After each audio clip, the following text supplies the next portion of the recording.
This was the funeral of a Catholic called Lachlan McGinn, held last August in County Down. His wife and young children were at home when he was shot there by loyalist terrorists.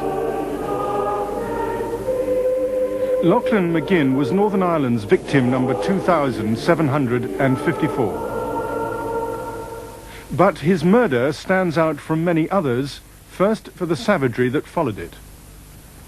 The hatred for Lachlan McGinn was so intense, his grave was even dug up. The coffin lid was damaged, and the nameplate was removed, and the crucifix was removed. Someone's actually opened the coffin? They tried to open the coffin. There was 2 screws missing out of it. And they tried to prise the lid of the coffin open and damaged it with spades. And it seemed to be in a frenzy. How has that affected you?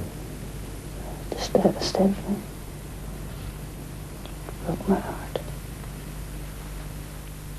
The more lasting controversy is that after Lachlan McGinn's murder, loyalist terrorists claim they had access to security force intelligence. This file, alleging he was an IRA suspect, was leaked to the terrorist group that claimed his murder. It was one of hundreds of intelligence documents that loyalists said they'd received from sympathizers within the army and police, and newspapers were deluged with copies to prove it. Confidential files were even plastered on walls in Belfast to challenge and embarrass John Stevens, the English police officer sent in to investigate the collusion affair. John Stevens, the Deputy Chief Constable for Cambridgeshire, and his team have been in Belfast since September.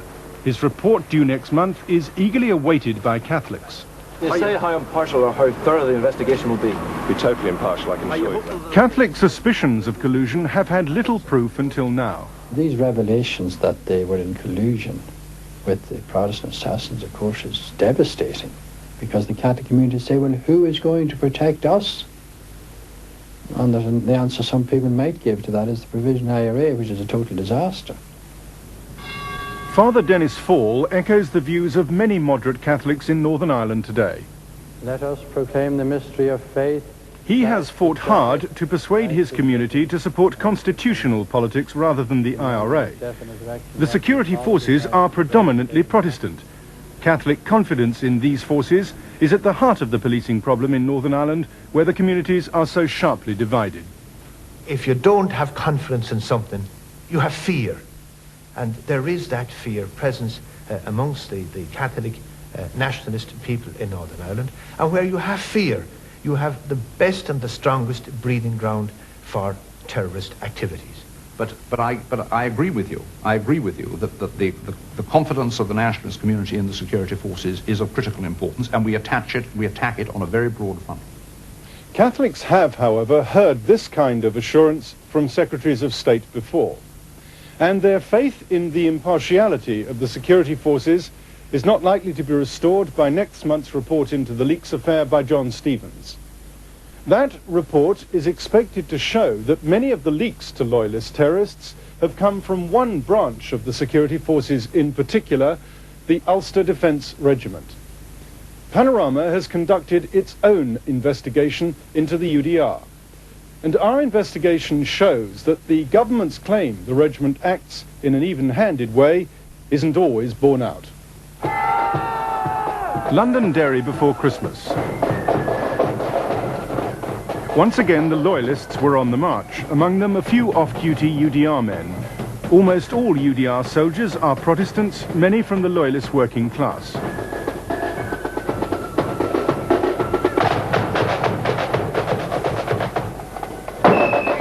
The right to march anywhere in Ulster is a sacred tenet of loyalism. But at this all-day affair, raw sectarian instincts were also on display. This parade reviles the memory of a British colonel called Lundy, who was prepared to do a deal with the Catholic army. 300 years on, and the loyalists still regard Lundy as a traitor to their cause. From this culture, a degree of collusion between UDR soldiers and secret terrorist groups that murder IRA suspects is perhaps inevitable.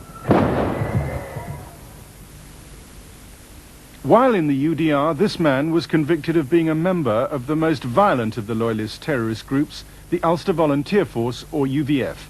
He didn't want us to reveal his identity for fear of IRA reprisals. By joining the UVF, I just looked on it as enabling me to play a further part in combating the IRA, or helping those men who were prepared to fight the IRA actively. I didn't feel disloyal in any sense to the UDR. I still felt a sense of pride of being in the UDR and in the UVF too. I think they were, to me anyway, they were two sides of the same coin. As a matter of principle, any information I got about Republicans, I made sure I passed it on to the UVF. As a matter of principle? As a matter of principle, yes. I think the Protestant people need to know who their enemies are. Well, the flaw is their history. Over the last 20 years, over 100 men, 120 men or so of the UDR have been involved in serious crimes and have been imprisoned, and a number have been involved in the sectarian assassination of Catholics. Well, any regiment in the British Army with a history like that would probably have been disbanded long ago. When the UDR was formed by a Labour government in 1970, most applicants were reserve policemen known as the B Specials, regarded by Catholics as blatantly sectarian. Ever since, Catholics have been encouraged to join. Soldiers today, less than 3% are Catholics.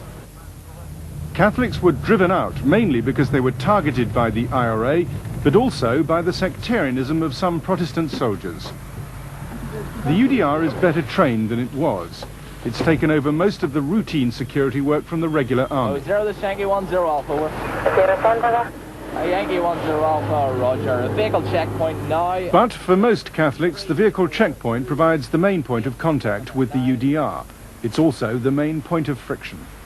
There have been well-documented petty acts of sectarian act with the UDR. It's also the main point of friction. There have been well-documented petty acts of sectarian behaviour by UDR soldiers, for example Catholics held up on their way to Mass, and such incidents still happen today. I know I'm a Catholic father of 14 children, and father and mother, and every time they go down to the village where they live, they are stopped by the UDR if they happen to be on the road, commanded by the same particular officer. They're put out on this. These men come along with their dirty hands and put it through all the girls' clothes in their suitcases, or maybe they're going to their work in the nearby town. The mother, her prayer book is taken out and they go through the prayer book page by page. Her asthma inhaler is taken out and it's broken into its component parts by the dirty hands of this soldier and handed back to her, and she's supposed to put that into her mouth if she gets an asthma attack. And these people would be described as SDLP supporters. They are not people involved in sectarian crime in any way or in terrorist activities in any way, and would not be. You're saying that's the way men in uniform behave. You're saying most UDR men behave like that? No, not most UDR. I've said that again and again. I'm not saying most. Most UDR men are very decent men, good law-abiding men who are well disciplined. There is the minority in it who do this. He says UDR discipline has improved, but many Catholics still see it as a local Protestant militia. Certainly the message that's taken is that we are the bosses. We are in charge, and we are letting you know that we're in charge. And that causes a great deal of offence, particularly among innocent people. And a lot of young people get harassment on the roads, and really this only leads them, it actually drives them into paramilitary groups. They see that as a form of redress, unfortunately. Paul Creelman is a Republican who alleges he suffered months of UDR harassment. He also claims it was a factor that finally pushed him into the IRA. In 1985, he was released from jail after serving 8 years for the attempted murder of a policeman. Nevertheless, he says, the local police accept he's renounced violence and hardly bother him, but not the UDR. It's got very, very sinister now. They have shouted at me, "We're going to blow your big fat head off." That big fat head is just ripe for the lifting. I was on my own. They've stopped me 6 times in the one day. They've stopped me 3 times out walking the dogs within a space of 500 yards. And put me through all the motions. Asked me the same questions 3 or 4 times each time I've been stopped.